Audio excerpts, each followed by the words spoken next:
Korea में collector Sharma ने किया सामुदायिक स्वास्थ्य केंद्र का औचक निरीक्षण। खंड चिकित्सा अधिकारी को लगाई फटकार, व्यवस्थाओं को ठीक करने के दिए आदेश। बिलासपुर में लूट के 2 अलग-अलग मामलों में पुलिस को मिली बड़ी सफलता। लूट की वारदात को अंजाम देने वाले 7 आरोपियों को पुलिस ने किया गिरफ्तार। वहीं आरोपियों से सोने चांदी के जेवरात समेत अन्य सामान बरामद। सूरजपुर दशकों से झेल रहा हाथियों का आतंक, अब युवाओं के सिर पर नहीं सज रहा सहरा। हाथियों के आतंक के चलते अपनी बेटी नहीं देने को कोई तैयार।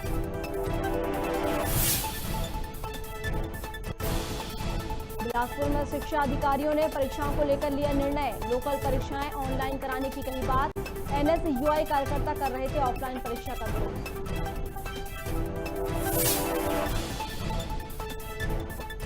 और राष्ट्रीयकृत बैंकों के लिए लगाया साइबर क्राइम और वित्तीय साक्षरता कैंप। साइबर क्राइम और वित्तीय साक्षरता कैंप की दी जानकारी। एलडीएम पीएस गौतम ने बताया, सीतापुर के बाद सेटला, मैनपाट आदि जगहों पर चलाएंगे वित्तीय साक्षरता कैंप। नमस्कार, खबर भारत देख रहे हैं आप। मैं हूं आपके साथ प्रियंका। चलिए बढ़ते हैं खबरों की ओर। कोरिया कलेक्टर कुलदीप शर्मा ने सामुदायिक स्वास्थ्य केंद्र पटना का औचक निरीक्षण किया, जहां अव्यवस्था देखने पर कलेक्टर ने खंड चिकित्सा अधिकारी को फटकार लगाई। वहीं व्यवस्थाओं को ठीक करने के आदेश दिए हैं। आपको बता दें कि कलेक्टर शर्मा ने सीएससी में ओपीडी, आईपीडी, ट्रेसिंग और माइनर ऑपरेशन कक्ष सहित जनरल वार्ड और आई ऑपरेशन कक्ष का भी अवलोकन किया है।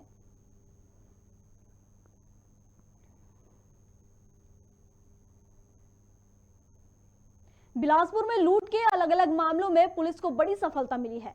कोतवाली, सीपत और सकरी क्षेत्र में लूट की घटना को अंजाम देने वाले 7 आरोपियों को पुलिस ने गिरफ्तार किया है। अतिरिक्त पुलिस अधीक्षक उमेश कश्यप ने जानकारी देते हुए बताया कि 27 जनवरी को सीपत क्षेत्र में प्रार्थी ने थाने में पहुंचकर रिपोर्ट लिखवाई थी। पुलिस ने 7 आरोपियों को गिरफ्तार कर लिया है। इनमें से 2 आरोपियों ने लूटपाट के गहनों की खरीदारी की। वहीं पुलिस ने जांच के दौरान कोरबा, बेलगहना, कोटा, बिलासपुर और अन्य जगह से आरोपियों को गिरफ्तार किया है, जिनसे लूटपाट के सोने चांदी के जेवरात समेत अन्य सामान भी बरामद किया है। और आरोपी से अभी पूछताछ की जा रही है। अभी हमने जो है 7 लोगों को, जी सर, 7 लोगों की गिरफ्तारी की है। इसमें 2 जो हैं सोने चांदी के खरीदार भी हैं, जिनको 411 का मुलजिम बनाया गया है। और कुल इसमें जो है लगभग 5 लाख रुपए का मसरूका, जिसमें सोने चांदी के जेवर, लूट का कैमरा और लूट की घटना में प्रयुक्त 2 मोटरसाइकिल बरामद किया गया। कहाँ से आरोपी को पकड़ा गया? ये 2 आरोपी जो हैं इसमें कोरबा से पकड़े गए हैं, 2 कोटा बेलगहना के हैं और सिरगिट्टी क्षेत्र का है।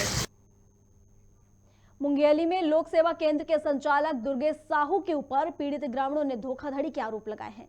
ग्रामीणों का कहना है कि संचालक लाखों रुपए और पेंशन की राशि डकार कर फरार हो गया है, जिससे सैकड़ों पीड़ित हितग्राही रोज दर दर भटक रहे हैं, जिनमें प्रमुख रूप से मानस कुमार से 1,92,000, सुमित्रा ढीमर से 1,30,000, क्रांतिबाई से 70,000, गायत्री ढीमर से 20,000 और दिलीप साहू से 10,000 और सैकड़ों हितग्राहियों सहित कुल राशि 41,03,000 का गबन किया गया है। ये पूरा मामला लोरमी तुलसा घाट का बताया जा रहा है, जहां पीड़ितों ने जिला कलेक्टर अजीत बंसल से राशि दिलाए जाने की लिखित में शिकायत की है। वहीं मेनका प्रधान ने मीडिया को बताया कि लोक सेवा केंद्र के संचालक दुर्गेश साहू के खिलाफ शिकायत प्राप्त हुई है, जिसमें उचित कार्रवाई की जाएगी। शाखा बैंक खोले रही से ओला 2,90,000 दे रहे हैं, ओखर बाद 1,90,000 ला नहीं दे है, घुमात है और हमार आवाज ला कोई नहीं सुना। तब कलेक्टर मैडम मेरा आ रहे हैं, देखूं लिखूं देखूं ऐसे बहुत आदमी पैसा खाए है, लेकिन हमार पैसा चाहिए। हम गरीब आदमी बनाएंगे दाई। हम आ रहे हैं नौकर से लेके, हमारे 70,000 रुपया दुर्गेश साहू ले है, बैंक के यह है शाखा है। और हम देवो दाई रिपोर्ट झन कर दाई देहा तो देवे नहीं करते है। 6-7 महीना हो गए तो हम आ रहे हैं कलेक्टर मेरा करके 1.5 लाख रुपये है साहब। नहीं बताइए, नहीं जाते जाएगा भगवा देते ऐसे मोला अंगठा दबा के पैसा ले सब ले 1 लाख। दुर्गेश का करते थे तो मैं बैठा थे शाखा। इसमें जिलाधीश महोदय द्वारा जांच करके कार्यवाही के निर्देश दिए गए हैं, तो इसके त्वरित जांच किया जाएगा और जो भी दोषी होगा उसके विरुद्ध कार्यवाही की जाएगी। चलिए अगली खबर की ओर बढ़ते हैं। शादी का सीजन शुरू हो गया है और कई युवा अपनी शादी का सपना संजोने लगे हैं, लेकिन सूरजपुर का एक ऐसा इलाका है जहां पिछले कई सालों से किसी भी लड़के के सिर पर सेहरा नहीं सज सका है। सूरजपुर जिले का प्रतापपुर इलाका लगभग 2 दशकों से हाथियों के आतंक का दंश झेल रहा है। आज भी इस क्षेत्र में 40 से ज्यादा हाथियों का दल विचरण कर रहा है, जो स्थानीय लोगों के लिए कई तरह की समस्याओं का सबब बना हुआ है। लेकिन अब ये हाथी इनके कारण एक नई समस्या उत्पन्न हो रही है। दरअसल क्षेत्र में हाथी की समस्या को देखते हुए कोई भी अपनी बेटी की शादी यहां करने को तैयार नहीं है। यही वजह है कि इस साल युवाओं के सिर पर सेहरा नहीं सज सका है। सूरजपुर जिले के इस अनोखे गांव पर देखिए हमारी ये खास रिपोर्ट। अन्य कई ग्राम पंचायत हैं जहां पर पिछले 2-3 साल से ऐसा मामला आते रहा है कि लगातार हाथी किसी न किसी आदमी को मौत का शिकार बना रहे हैं और इससे काफ़ी ग्रामवासी भयभीत हैं, इस क्षेत्र के लोग। और जो शादी का मामला है निश्चित रूप से कहीं न कहीं डर का वातावरण है, इसलिए करंजवार ही नहीं बल्कि यहाँ आसपास और जो अति संवेदनशील क्षेत्र हैं वहाँ पर कहीं न कहीं कोई भी अपने बेटी को सुरक्षित जगह में ही भेजना चाहेगा। इसलिए यही कारण है कि अपनी बेटियों को ना तो भेज रहे हैं ना तो यहाँ से ले जाने का भी प्रयास कर रहे हैं। दोनों में दिक्कत हो रहा है, कुंवारे लड़कों के लिए बड़ा परेशानी। ये हाथी की जो समस्या देखिए वो यही का नहीं है, ये पूरे प्रदेश का है। आज पूरे प्रदेश हाथी के समस्या के लिए पूरा गिरफ्त में आ गया और उसका निदान हम लोग कर रहे हैं, लेकिन उसके बाद उसके लिए कोई शादी टूटे ऐसा तो कोई मैं नहीं। ऐसा एक मामला आया था मेरे पंचायत में, जो कि हाथी के डर से ही बोल दिए लड़की वाले कि वहाँ हाथी हमेशा आते रहता है, घर वर तोड़ते रहता है। ये वाला घर भी तोड़ा था अभी 1-2 दिन पहले ही, और हमेशा हाथी इसी जंगल में रहते हैं हमारे गांव में, तो समस्या बहुत ज़्यादा है हाथी के चलते यहाँ। हाथियों का आगमन होते रहता है और निरंतर हाथी के आगमन होने से फसल की नुकसानी, घर को तोड़ना, जनहानि, मौत होना ये आम बात हो चुकी है। आपको बताना चाहूँगा कि इसी प्रतापपुर विकासखंड में लगभग 2 महीना के अंदर 4 लोगों की हत्या हाथियों ने किया है, तो एक बड़ा रेशियो है। और हाथी अमूमन ये समझ लीजिए कि महीना में 1-2 मौत होने का एक औसत जो है वो है। बिलासपुर में शिक्षा अधिकारियों ने लोकल परीक्षाओं को ऑनलाइन कराने का निर्णय लिया है। दरअसल एनएसयूआई के कार्यकर्ता लगातार ऑफलाइन परीक्षा का विरोध कर रहे थे, जिसको लेकर उन्होंने जिला शिक्षा कार्यालय पर प्रदर्शन किया और विभाग के सहायक संचालक अजय कौशिक को ज्ञापन सौंपते हुए छात्रों के ऑनलाइन परीक्षा कराने की मांग की है। छात्रों के मुताबिक कोरोना काल में स्कूल बंद थे और जब स्कूल खुले तो उनका जो सिलेबस था वो पूरा नहीं हो पाया। ऐसे में अगर ऑफलाइन परीक्षाएं होती हैं तो छात्रों को बेहद नुकसान होगा।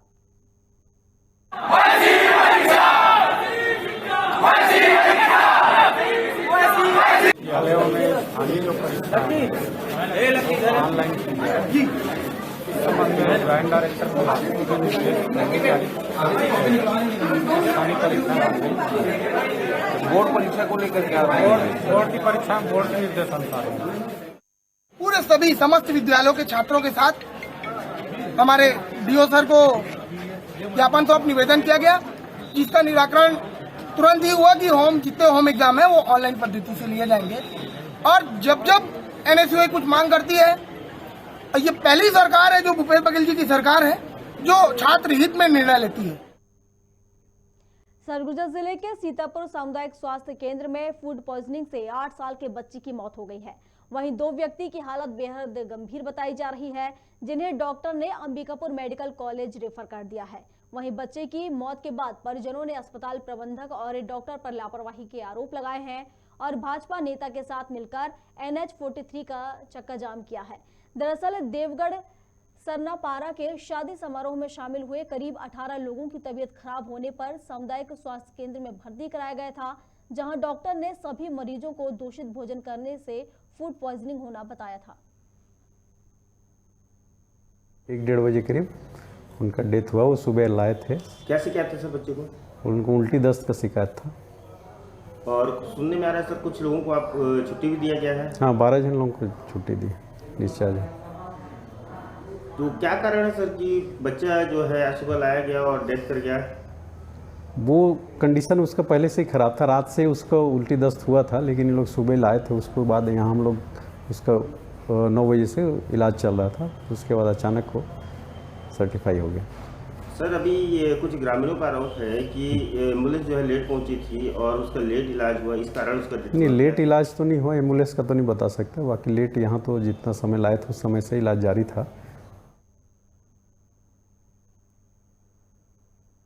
सीतापुर में साइबर क्राइम और बैंकिंग के बारे में बहुत सारे लोगों को बहुत कम जानकारी है, जिस कारण उन लोगों को नुकसान उठाना पड़ता है, जिसका फायदा उठाकर साइबर क्राइम करने वाले और वित्तीय क्षेत्र में काम करने वाले लोग उनके साथ धोखाधड़ी करते हैं। इसी बात को लेकर एलडीएम सरगुजा पीएस गौतम ने कहा कि आरबीआई और एसएलबीसी के संयुक्त रूप से राष्ट्रीयकृत बैंकों के लिए योजना के तहत साइबर क्राइम और वित्तीय साक्षरता के बारे में कैंप लगा रहे हैं। इसी क्रम में पीएस गौतम के द्वारा सीतापुर कन्या परिसर में यह शिविर लगाया गया, जहां तकरीबन 100 से अधिक बालिकाओं को इसके बारे में जानकारी दी गई।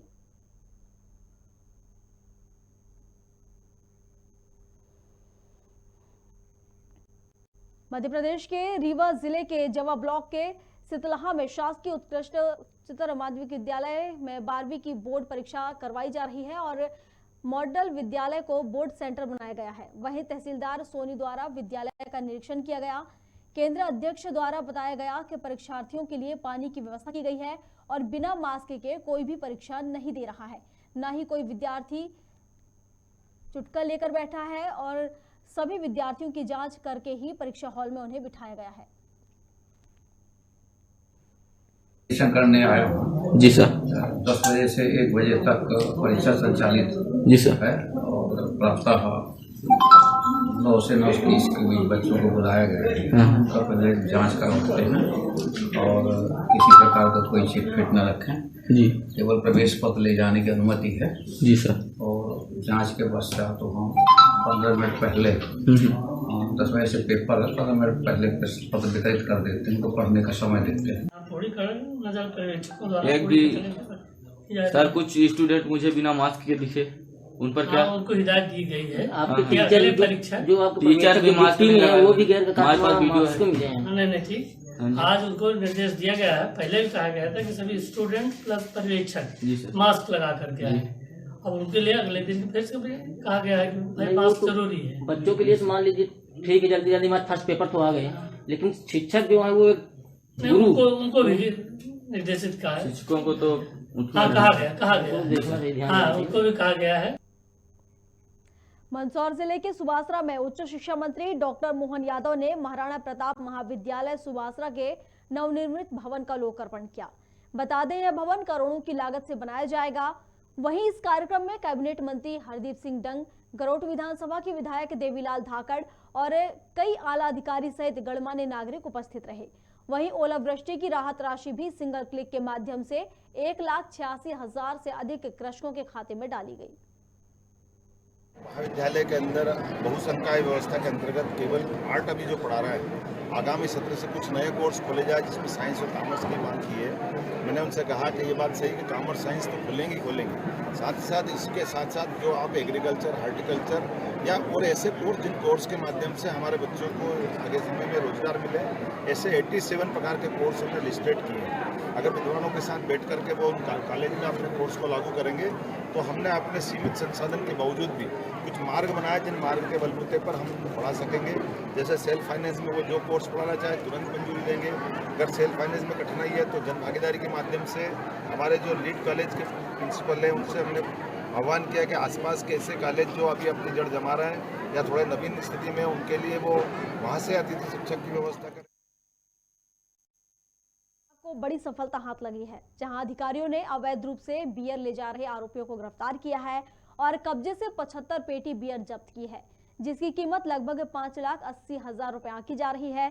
दरअसल आरोपी ड्राइवर पिकअप में 75 पेटी बोल्ट कैन बियर लेकर जा रहा था।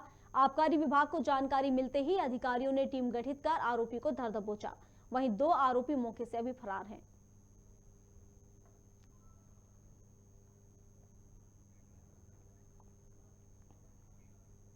नरसिंहपुर से डोंगरगांव नेशनल हाईवे के पास सड़क किनारे मवेशी मृत हालत में पाए गए।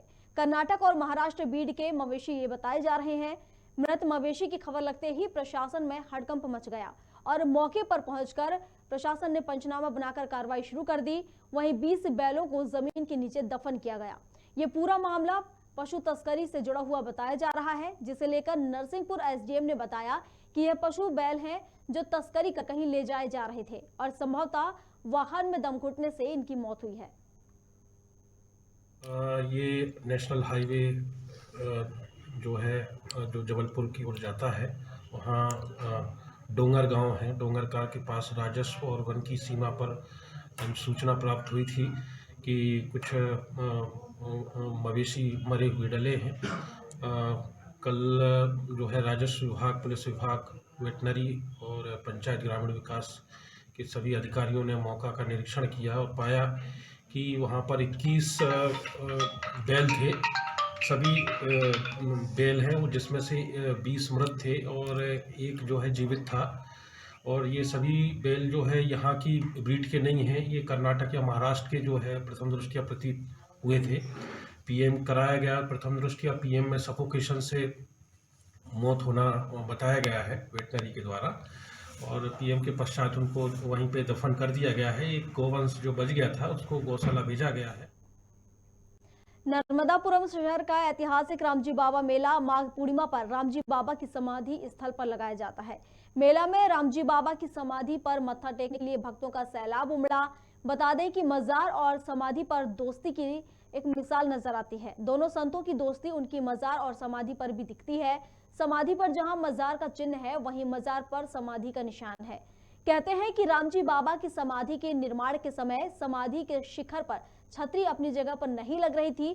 तब रामजी बाबा ने पुजारी को स्वप्न में दर्शन देकर गौरीसा बाबा की दरगाह से प्रतीक के रूप में एक पत्थर लाने को कहा था। जैसे ही उस पत्थर को छतरी के साथ लगाया गया, सब ठीक हो गया। ऐसा ही प्रतीक चिन्ह गौरी शाह बाबा की दरगाह पर रामजी बाबा की समाधि पर प्रतीक के रूप में गुंबज पर है। 12 वर्षों से भंडारा करते आ रहा है जन सहयोग से, और समिति के माध्यम से हमारी रेवासाई समिति है। विगत 11-12 वर्ष पहले समिति के हमारे जो अध्यक्ष हैं मिस्टर मुकेश बात्रे, उन्होंने 5 किलो सूजी के हलवे से इस भंडारे को प्रारंभ किया था। आज 12-13 कुंटल की पूड़ी का यहाँ पे खाना बनता है। और बहुत से झूले, जिन लोगों का रोजगार, जिन लोगों का घर ही झूले और इन सब से चलता था, उन लोगों को कोई व्यवस्था नहीं थी। इस मेले के माध्यम से उनको व्यवस्था मिलेगी। मैं माँ नर्मदा से ही प्रार्थना करूंगा कि इस शहर में शांति बनी रहे, इस शहर का विकास हो, यहाँ आर्थिक गतिविधियाँ और तेज़ी में बढ़ें, और जो रामजी बाबा का एक संदेश है आपसी भाईचारे का, वो हम लोग सब मिलके करें। लोग बहुत खुश हैं। और होशंगाबाद एक धार्मिक शहर है। धार्मिक शहर में धर्म की आस्था का प्रतीक संत रामजी बाबा और गौरी शाह बाबा की जो एक मित्रता की मिसाल इसमें सांप्रदायिक सौहार्द को, एकता को मजबूत करती है। हम मानते हैं कि इन संतों की कृपा से होशंगाबाद शहर में सुख समृद्धि है। अशोकनगर में आरक्षक से ठगी का मामला सामने आया है, जहां अज्ञात आरोपी ने ईसागढ़ थाने में पदस्थ आरक्षक कंबुल अली को क्रेडिट कार्ड चालू कराने का झांसा दिया और खाते में से करीब 1,20,190 रुपए निकालकर फरार हो गया। खाता एसबीआई बैंक का बताया जा रहा है। फिलहाल पुलिस ने मामला दर्ज कर लिया है और आरोपी की जांच शुरू कर दी है।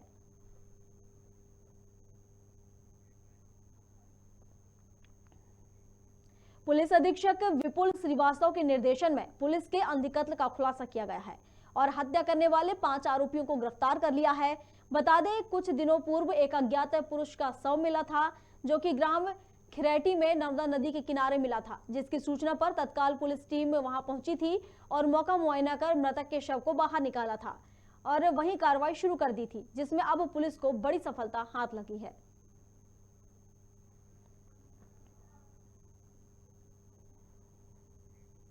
नरसिंहपुर जिले के गाडरवारा में एसडीएम सृष्टि जयंत देशमुख ने डमरू घाटी में एक बैठक ली, जिसमें शिवरात्रि मेले को लेकर डमरू घाटी मंदिर समिति से चर्चा की गई और आने वाले दिनों में मेले को लेकर निर्णायक दिशा निर्देश की बात कही।